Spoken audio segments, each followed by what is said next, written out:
A lot of artists' work flows from a narrative, and this isn't from a narrative. Yeah. This is just a sensual visual response to the material. Yeah. Well, what is it about the material that draws you in? How people individually respond sensually, tactily, visually to different things. Yeah. And in this case, the wood in its found state, was very attractive to me. Yeah. And so what I've done, is in response to that interaction between what you see and what your hands permit you to do. And so that's it's simply about that. But, the other part of it is that, the wood is in kind of in the state of not being finished lumber, but the parts that were before it became finished lumber. And then what happens afterwards, it's discarded, saved, interesting to people, rots, burns. So it's, that cycle of the inherent capacity of the material. Yeah, I mean, one of the things that I love about this show is just the textures of everything. Yeah. When I walk around this room, the various surfaces and that natural, the way you've left things natural. I've done as little to the wood as possible. The tendency when you look at, one, to make it functional lumber, to make something, then it gets dimensional, it gets planed, it gets surfaced and all of that. But in many ways, it sucks the life out of it being wood. Yeah. Can we look at the piece behind you while we're talking? Sure. This is one of my favorite pieces in the show. And I know that you've sourced wood from different places. Do you want to talk just a little bit about? Well, in this case, it comes from a company that's in Elma. Okay. And, they basically, are in the timber business. And in the course of that, they have saved remnants that they found interesting, and have been very generous. John Evans has been very generous in seeing what I could do with it. And in that case, you can see it's been rough cut out of the log, and the various, the saw cuts. Same with the base. And so is this, the other interesting, the edges on this piece are so beautiful and just these little voids and. But, it's like an animated tree like that, that it's moved and it's not like a fir tree and straight up and down. This moves like that. Right. And so, that piece down there would be the outside of this cut. Are there instances in this show where you're using elements from the same tree? I have no idea. No idea. Okay. No idea. Yeah. That you couldn't puzzle them together. But if because once you've cut so much into the tree, then you're into the markable rectangular, lumber. Right. That will be then made into finished lumber. Right. So, but they've saved that. So you're collecting these, you're going down to Elma or various places and you're collecting this wood and bringing it back to the studio. And then tell me about your process. How are you thinking about these sculpturally? Are you just, how do you work? In these cases, you see form and shape and you just follow that's what, it sounds simplistic, but I just follow my eye. Yeah. And follow what my hands have learned. Yeah. Because you're bringing your own history of handling your work. Yeah. So. What about, can you talk about your history? So this is your first show with us. Yes. It's by no means your first show, and you have a long history as an artist. Can you talk about that for folks who may not be familiar with your background? Well,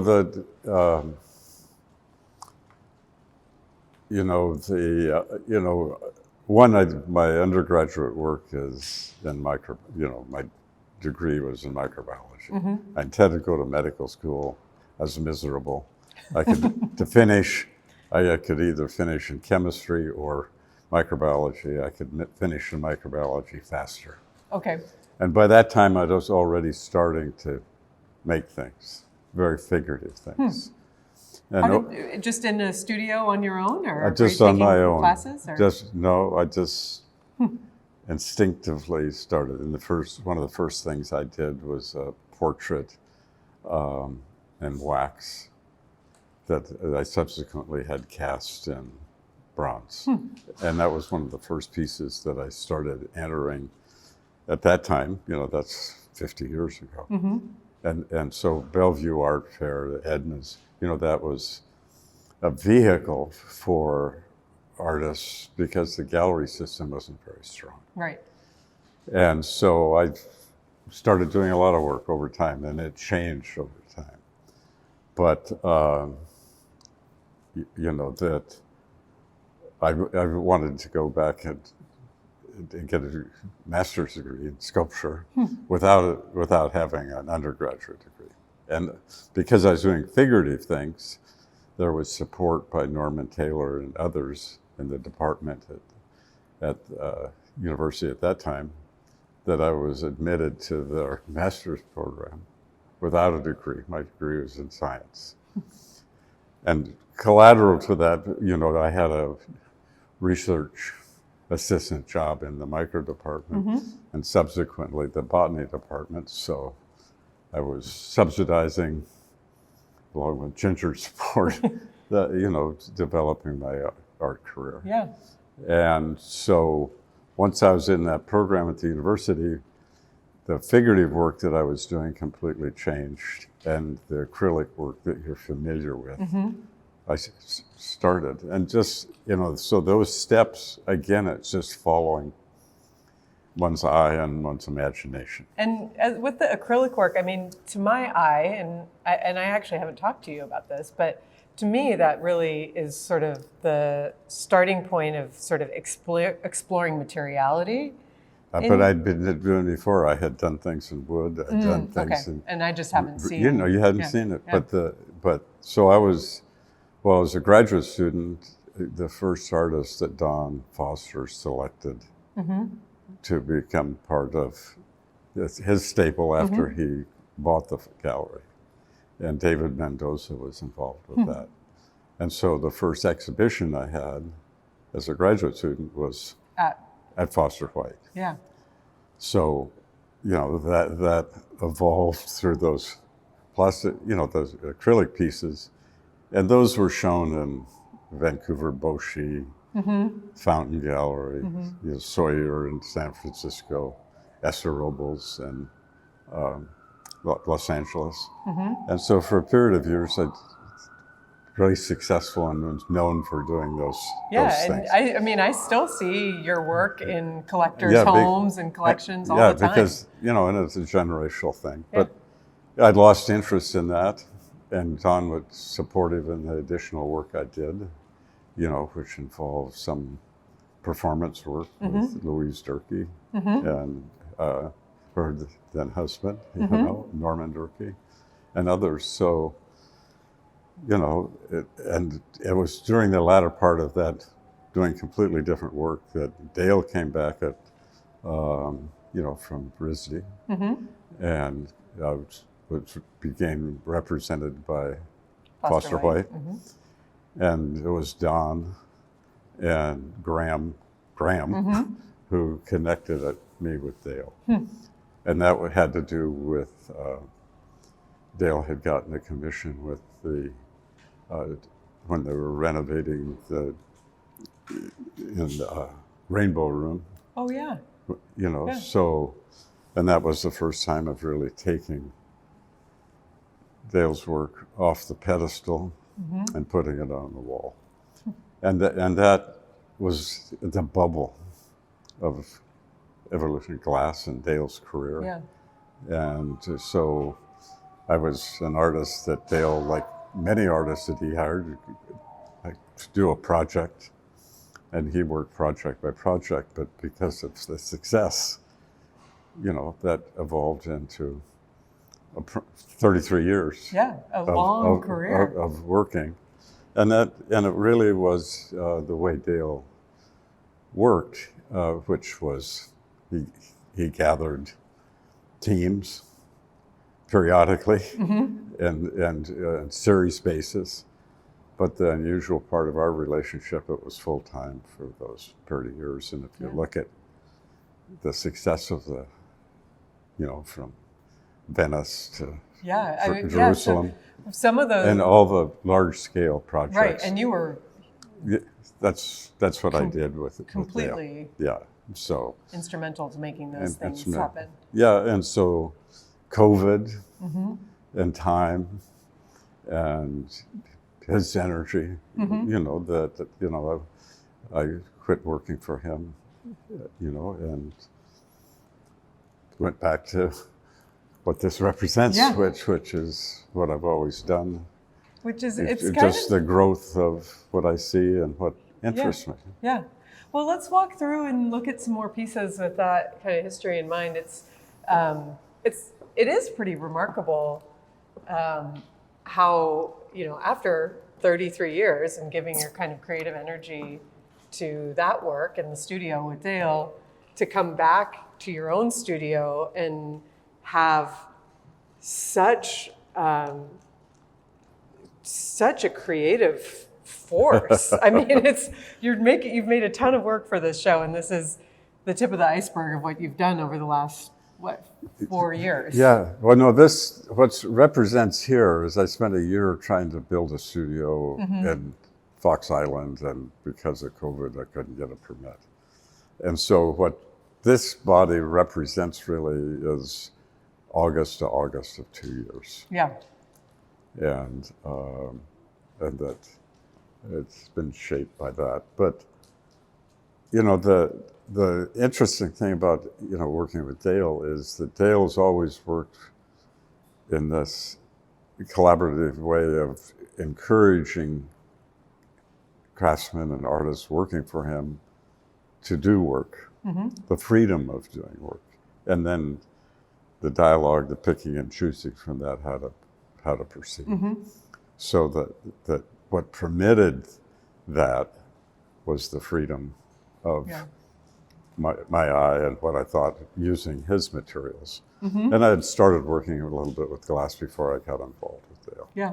So the glass that's in this exhibition is interesting. It's you worked with the team at the Museum of Glass on this, right? Yeah. Maybe we can, this is one example here, but it might be easier to see in video on some of these larger ones. Sure.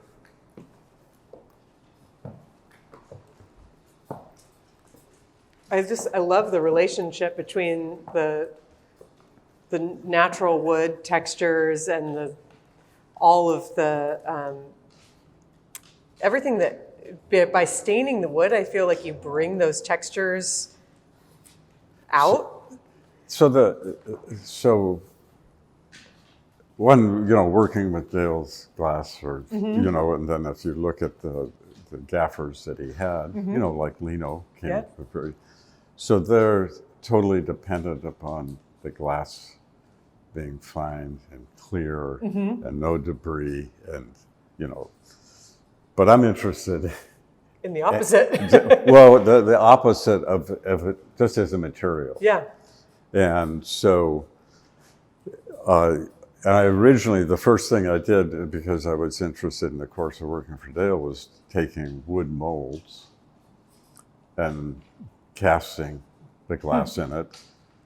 It burns, and so using the mold juxtaposed to the glass, to the burn, as using those materials to make work. And so that's how this started. And from that, of, and working with Ben Cobb and his team at the Museum of Glass, of just taking the marble metal forms and they're ladled in the glass just as it is. And originally it was taking the dregs of the pot. Okay. And so for me, the bubbles, the movement, and so I just encourage them to just ladle it in, and then from that, edit the pieces that worked for me visually, and that's the chance. Yeah. And if I go back to what I was originally did with the acrylic pieces and the color, that was the same thing, because mixing pigments, dyes in with the epoxy, that I put it together, and that movement is by chance. And so much of the glass is by chance. And they learn, how to, the colors and blah, blah, and all the techniques. Yeah. But this is just the free movement of the material. Yeah. I'm not editing, I'm selecting, but I'm not telling them what to do. Yeah. It's interesting. It's something we talk about a lot in the gallery because we work with so many artists who are doing materials-based work. And I think some of the artists that are really working at the highest level with materials are doing something really similar to what you're doing. And it's letting the materials be what they are. And the artist then is helping us see certain characteristics in them or understand relationships, forms, textures by leaving them alone in a way and celebrating their inherent characteristics. Yeah, and I think they come from the tradition of the team blowing, of the tradition of how the craft is developed, the techniques, and I'm coming from the other end. Yeah, but even, I'm thinking even of like somebody like June Kaneko or Michael Peterson, and June, working in clay and of course building these beautiful, huge forms, but then letting the glaze, there's a point at which he steps away and lets the glaze do what the glaze is going to do. And he's been attracted to the paint, but then how it moves. Right. And the beauty is in the movement, not the dot. Exactly. But he's responding to what he sees. Yeah. And the feat of making these big pieces is, comes from another part of his experience. Right, exactly. So, and, so that's what I meant about the trying to see. And just like the burn. Absolutely, yeah. So that's what it's sort of the burn, the decay, the glass. The texture that the saw leaves on the wood. And the simplicity of the web, I think if we go into this interior room, there's another aspect of the work that is. Yeah. So I was just going to point out, just this, as you see, that's the rhythm of the split, the sawn, and the found. Yeah. And so it's just a visual and sensual pleasure in that. And how are you adding the color on these pieces? That's not burned. Well, most of a lot of them basically are dyes, water-based dye, because I'm trying to have as little skin of the surface as possible. So, and the wood when it's raw, by not sanding it, not hardening it, it reacts with the dye in a very different way from here to here. Yeah. So I'm not painting that. Chance and the material are determining that. And there's some metallic. Yeah, so I use golden paints, dilute. So when we go in there, that's building up a layer so it's not thick. This piece on the wall, that's all dyes. It's redwood. And so the parts that I'm just Yeah. talking about. But, this is inherent in the wood. Right. It's how that wood grew and its different hardnesses, and so it takes the dye differently. Yeah, and it's interesting. I mean, you would, I don't know that you would necessarily see that without the dye. Yeah. In the same way. And You wouldn't. And certainly like the cuts in the wood too that create this really beautiful geometry, and then the way you, by laying these other elements on top, sort of accentuate that. Yeah, and those are cutoffs that weren't used. For making cabinetry, you need Yeah, you have all the offcuts. Perfect, and so this is what's cut off. And that this is from Curry, and they saved that. Yeah. Just since you mentioned that this is from Curry and we talked about Elma, your naming convention for these pieces. Because they don't associate, so I just E. Right. So E is for Elma. I'm just C, trying to give Curry. acknowledging that. Yeah. But there isn't. You're not creating a narrative with the title. Elma Forest of Rain. Right. Right. Or whatever. Right. That's what I'm trying to.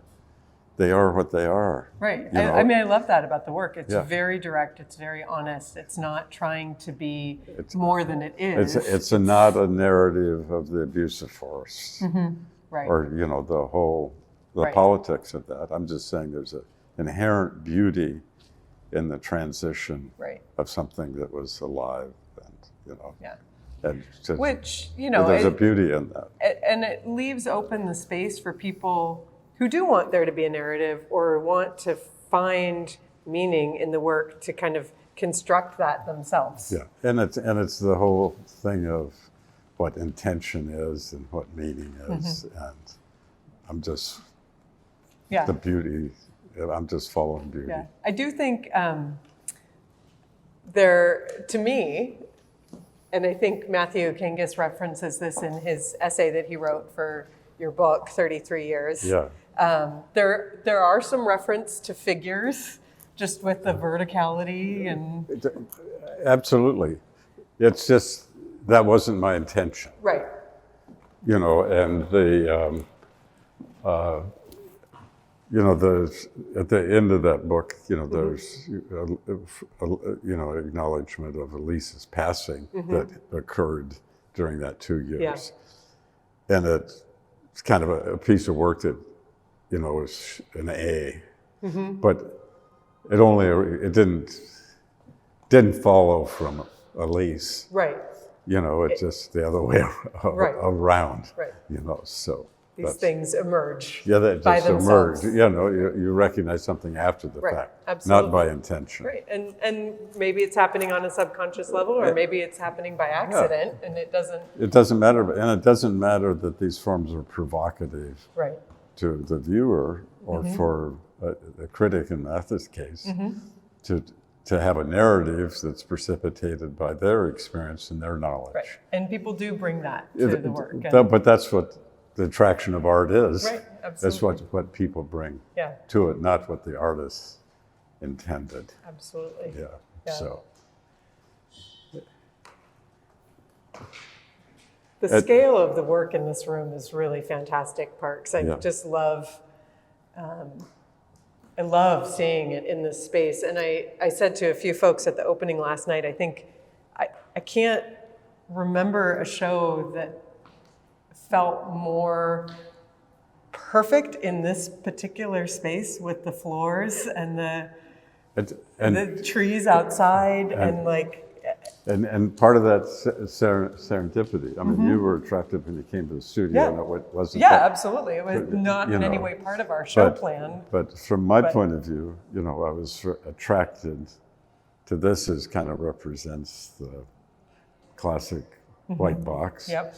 On the other half, you're celebrating the light and the life outside. Yep. So I was very attracted to that contrast. Yeah. But then the part that I've always been interested in is how the work works in space, and part of what working with Dale, it can the glass can be saccharine in its abundance. Right. But if you separate it in a passage, it permits people to look at individual gatherings or collections of work. Yeah.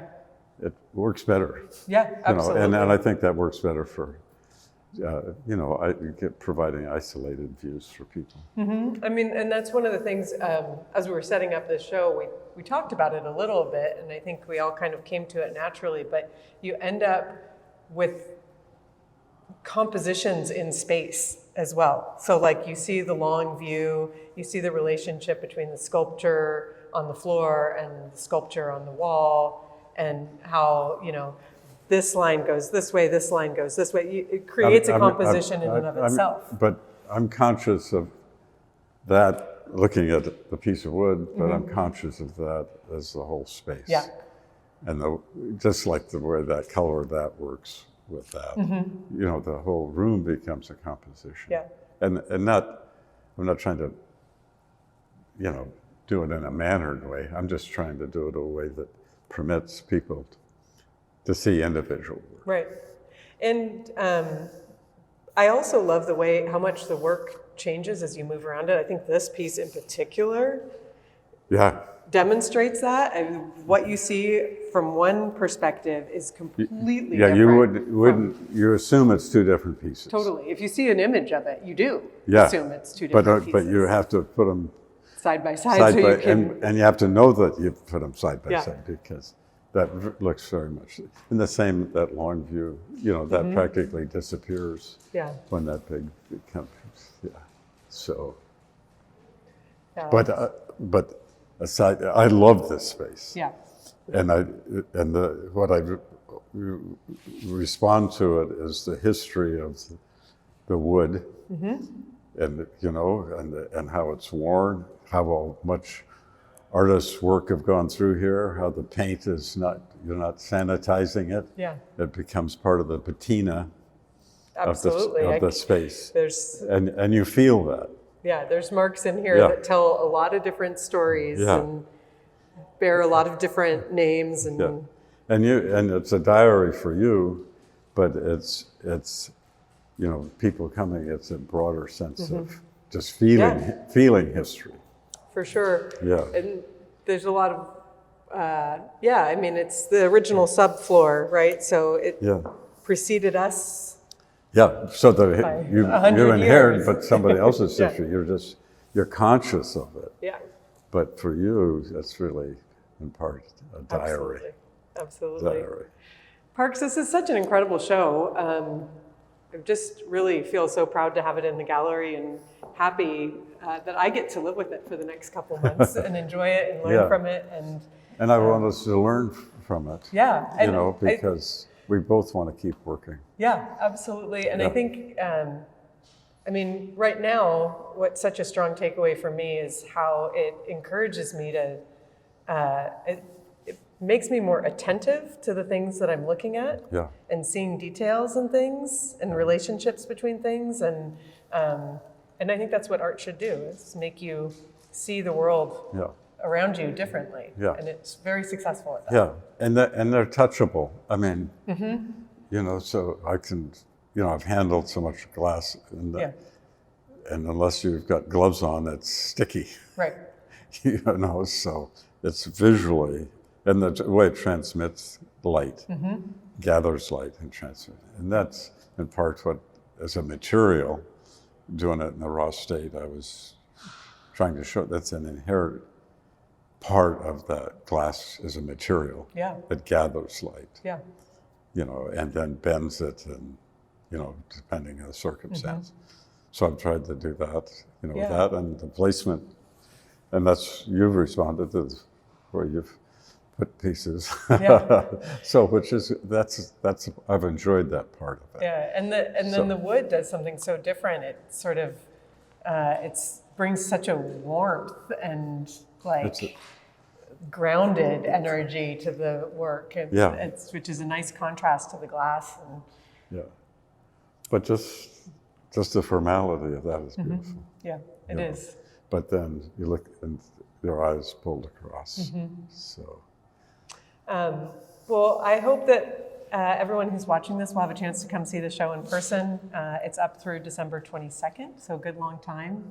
And it's a beautiful exhibition. You know, just as an artist, you know, that you're bound by this 3-week schedule generally. Yeah. And you work really hard, and the success that comes from, you're dependent on that 3 weeks. So I'm really pleased to have, to have the space which permits people to come and be quiet with it. Yeah, absolutely, and the time too. You know, so thank you. Yeah, thank you, Parks. Yeah, Congratulations on a beautiful exhibition. Okay, thanks.